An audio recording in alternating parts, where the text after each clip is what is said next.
നമസ്കാരം, എൻ്റെ പേര് ജോളി രാജേന്ദ്രൻ. ഇലക്ട്രോമാഗ്നറ്റിക് തിയറിയുടെ പുതിയൊരു വീഡിയോയിലേക്ക് സ്വാഗതം. ഇന്നത്തെ ക്ലാസ്സിൽ നമുക്ക് ഓർത്തോഗണൽ കോർഡിനേറ്റ് സിസ്റ്റം നോക്കാം. ഒരു 3D സ്പേസിൽ ഒരു പോയിന്റിനെ റെപ്രസെന്റ് ചെയ്യാൻ നമുക്ക് 3 സർഫസ് ആവശ്യമാണ്. ആ 3 സർഫസിന്റെ ഇന്റർസെക്ഷൻ ആയിട്ടായിരിക്കും നമ്മൾ ആ പോയിന്റിനെ റെപ്രസെന്റ് ചെയ്യുക. ഉദാഹരണം പറയുകയാണെങ്കിൽ ഇതിപ്പോ ഒരു പേപ്പറാണ് അല്ലെ, ഇതൊരു പേപ്പറാണ് അല്ലെ. അപ്പോ ഇതിന് വെർട്ടിക്കലായിട്ട് അല്ലെങ്കിൽ ഇതിന് പെർപെൻഡിക്കുലർ ആയിട്ട് വേറൊരു പേപ്പർ ഞാൻ വെച്ചിരിക്കുന്നു അല്ലെ. അപ്പൊ ഇത് രണ്ടും രണ്ട് പ്ലെയിൻ സർഫസ് ആണ്. ഇതിന്റെ ഇന്റർസെക്ഷൻ എടുക്കുകയാണെങ്കിൽ നിങ്ങൾക്ക് എന്ത് കിട്ടും? ഒരു ലൈൻ കിട്ടും അല്ലെ. ഇനി മൂന്നാമതൊരു പ്ലെയിൻ ആലോചിക്കുക. ഇതൊരു പ്ലെയിൻ ആണ്, ഇത് ഒരു പ്ലെയിൻ ആണ്, ഇത് മറ്റൊരു പ്ലെയിൻ ആണ്. അപ്പൊ ഇതിന്റെ മൂന്നിന്റെ ഇന്റർസെക്ഷൻ എന്ന് പറഞ്ഞാൽ ഇതൊരു പോയിന്റ് ആണ്. അപ്പോ ഒരു ജനറൽ ആയിട്ട് നമ്മൾ പറയുകയാണെങ്കിൽ നമുക്ക് 3 സർഫസ് ഒരു പോയിന്റിനെ റെപ്രസെന്റ് ചെയ്യാൻ ആവശ്യമാണ്. എങ്ങനെയാണ് അത് റെപ്രസെന്റ് ചെയ്യുക? It is represented as the intersection of 3 surfaces. അപ്പോൾ ഒരു പ്ലെയിനിനെ നമുക്കറിയാം X is equal to constant, Y is equal to constant, Z is equal to constant, അതൊക്കെയാണ് നമ്മൾ റെപ്രസെന്റ് ചെയ്യുക അല്ലെ. അതുപോലെ u1 is equal to constant, u2 is equal to constant, u3 is equal to constant general ആയിട്ട് നമുക്ക് പറയാൻ പറ്റും ഈ സർഫസിനെ. ഓക്കെ, അപ്പൊ അങ്ങനെയുള്ള 3 സർഫസിന്റെ ഇന്റർസെക്ഷൻ ആയിരിക്കും എപ്പോഴും ഒരു പോയിന്റ് അല്ലെ, ഏതൊരു കോർഡിനേറ്റ് സിസ്റ്റം എടുത്താലും.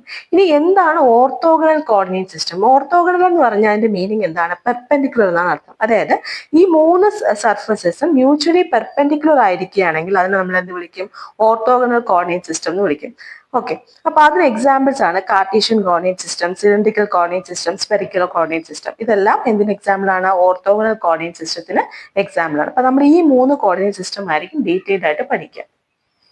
അടുത്തതായിട്ട് നമുക്ക് ബേസ് വെക്ടർ എന്താണെന്ന് നോക്കാം. അതായത് നമ്മൾ കാർട്ടീഷ്യൻ കോർഡിനേറ്റ് സിസ്റ്റം പഠിച്ചപ്പോൾ ഓർക്കുന്നുണ്ടല്ലോ, നമ്മള് എക്സ്, വൈ, ഇസഡ് എന്ന് 3 കോർഡിനേറ്റ്സ് നമ്മൾ ഡിഫൈൻ ചെയ്തായിരുന്നു അല്ലെ. അതുപോലെ ഏതെങ്കിലും ഒരു ആർബിട്രറി കോർഡിനേറ്റ് സിസ്റ്റം, അതായത് ഏതെങ്കിലും ഒരു ഓർത്തോഗണൽ കോർഡിനേറ്റ് സിസ്റ്റം എടുക്കുക. അപ്പോൾ അത് നമ്മൾ പോയിന്റിനെയോ വെക്ടറിനെയോ റെപ്രസെന്റ് ചെയ്യണമെങ്കിൽ നമുക്ക് ആദ്യം 3 കോർഡിനേറ്റ്സ് വേണം. ഓക്കെ, അപ്പൊ ജനറൽ ആയിട്ട് ഞാൻ അതിനെ u1, u2, u3 എന്ന് വിളിക്കുന്നു. എക്സ്, വൈ, ഇസഡ് എന്ന് പറഞ്ഞ പോലെ u1, u2, u3 എന്ന് വിളിക്കുന്നു. ഓക്കെ, ഇനി ഞാൻ ബേസ് വെക്ടേഴ്സ് ഡിഫൈൻ ചെയ്യും. ബേസ് വെക്ടേഴ്സ് എന്ന് പറഞ്ഞാൽ മറ്റൊന്നുമല്ല, ഈ ഓർഡിനേറ്റ്സിലെ ഡയറക്ഷനിൽ ഉള്ള യൂണിറ്റ് വെക്ടേഴ്സിനെയാണ് ഞാൻ ബേസ് വെക്ടേഴ്സ് എന്ന് പറയുന്നത്. ഉദാഹരണം, നിങ്ങൾ എക്സ് ആക്സിസിന്റെ ഡയറക്ഷനിൽ ഉള്ള യൂണിറ്റ് വെക്ടറിനെ നിങ്ങൾ AX ക്യാപ്പ് എന്ന് വിളിച്ചത് ഓർക്കുന്നുണ്ടാവും. അതുപോലെ AY ക്യാപ്പ് എന്ന് വിളിച്ചത് ഓർക്കുന്നുണ്ടാവും. AZ ക്യാപ്പ് എന്ന് ഓർക്കുന്നുണ്ടാവും. അതുപോലെ ഇവിടെ AU1 cap, AU2 cap, AU3 cap, അങ്ങനെ നമ്മൾ 3 ബേസ് വെക്ടേഴ്സിനെ റെപ്രസെന്റ് ചെയ്യും. ഓക്കെ, ഈ 3 ഓർഡിനേറ്റ്സും മീറ്റ് ചെയ്യുന്ന പോയിന്റ് ഒറിജിൻ. നമ്മൾ യൂഷ്വലി യൂസ് ചെയ്യുക ഒരു റൈറ്റ് ഹാൻഡ് കോർഡിനേറ്റ് സിസ്റ്റം ആയിരിക്കും. ഓക്കെ, നമ്മൾ Cartesian coordinate system, right handed Cartesian coordinate system already പഠിച്ചതാണ്. അവിടെ നമുക്ക് X axis, Y axis, Z axis, ഇങ്ങനെ 3 ആക്സിസ് ഉണ്ട്. AX ക്യാപ്പ് ഉണ്ട്, AY ക്യാപ്പ് ഉണ്ട്, AZ ക്യാപ്പ് ഉണ്ട്. അങ്ങനെ 3 യൂണിറ്റ് വെക്ടേഴ്സ് ഉണ്ട് അല്ലെ. അപ്പൊ ഇതിന്റെ ക്രോസ് പ്രോഡക്റ്റ് എടുത്താൽ എങ്ങനെയായിരിക്കും കിട്ടുക? AX cap cross AY cap എന്ന് പറയുന്നത് AZ ക്യാപ്പ് ആയിരിക്കും. അതുപോലെ AY cap cross AZ cap എന്ന് പറയുന്നത് AX ക്യാപ്പ് ആയിരിക്കും അല്ലെ.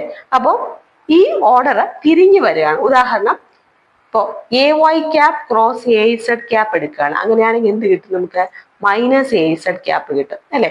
അപ്പൊ ഈ റിലേഷൻ നമ്മൾ ഓൾറെഡി നോക്കിയതാണ്. ഇനി ഇതൊന്ന് ജനറലൈസ് ചെയ്യാണ്. അതായത് കോർഡിനേറ്റ്സ് u1, u2, u3.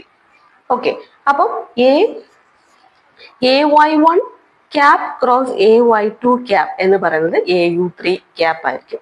അതുപോലെ AU2 cap cross AU3 cap എന്ന് പറയുന്നത് AU1 ക്യാപ്പ് ആയിരിക്കും. Okay, AU3 cross AU1 cap എന്ന് പറയുന്നത് AU2 ക്യാപ്പ് ആയിരിക്കും. ഓക്കെ, ഇനി ഈ ഓർഡർ തിരിച്ചു വന്നു കഴിഞ്ഞാൽ ഒരു നെഗറ്റീവ് സൈൻ വരും. അപ്പൊ ഇനി നമുക്ക് ഓർത്തോഗണൽ കോർഡിനേറ്റ് സിസ്റ്റത്തിൽ എങ്ങനെ ഒരു പോയിന്റിനെയും ഒരു വെക്ടറിനെയും റെപ്രസെന്റ് ചെയ്യുമെന്ന് നോക്കാം. അപ്പൊ അതിനു മുമ്പായിട്ട് കാർട്ടീഷ്യൻ കോർഡിനേറ്റ് സിസ്റ്റത്തിൽ നമ്മൾ എങ്ങനെയാണ് ഒരു പോയിന്റിനെ റെപ്രസെന്റ് ചെയ്തത്?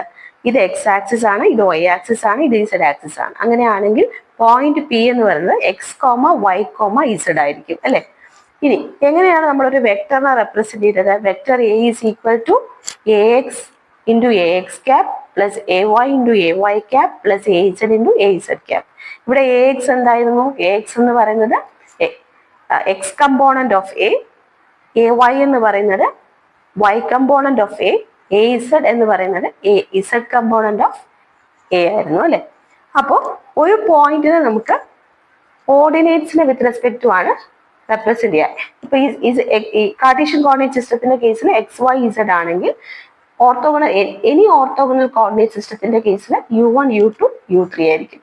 അതുപോലെ ഇൻ ജനറൽ നമുക്ക് എഴുതാം A is equal to AU1 into AU1 cap plus AU2 into AU2 cap plus AU3 into AU3 cap. അപ്പൊ ഇന്നത്തെ ക്ലാസ്സിൽ നമ്മൾ ഓർത്തോഗണൽ കോർഡിനേറ്റ് സിസ്റ്റം ആണ് പഠിച്ചത് അല്ലേ.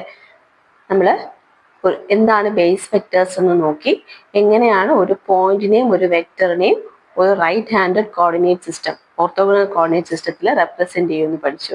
അപ്പൊ ഇനി ഉള്ള ക്ലാസ്സുകളിൽ നമുക്ക് ഓരോ ഓർത്തോഗണൽ കോർഡിനേറ്റ് സിസ്റ്റം, അതായത് നമ്മൾ മെയിൻ ആയിട്ട് നോക്കുക Cartesian coordinate system, spherical coordinate system, cylindrical coordinate system, ഈ 3 കോർഡിനേറ്റ് സിസ്റ്റവും ഡീറ്റെയിൽ ആയിട്ട് പഠിക്കാം. Thank you.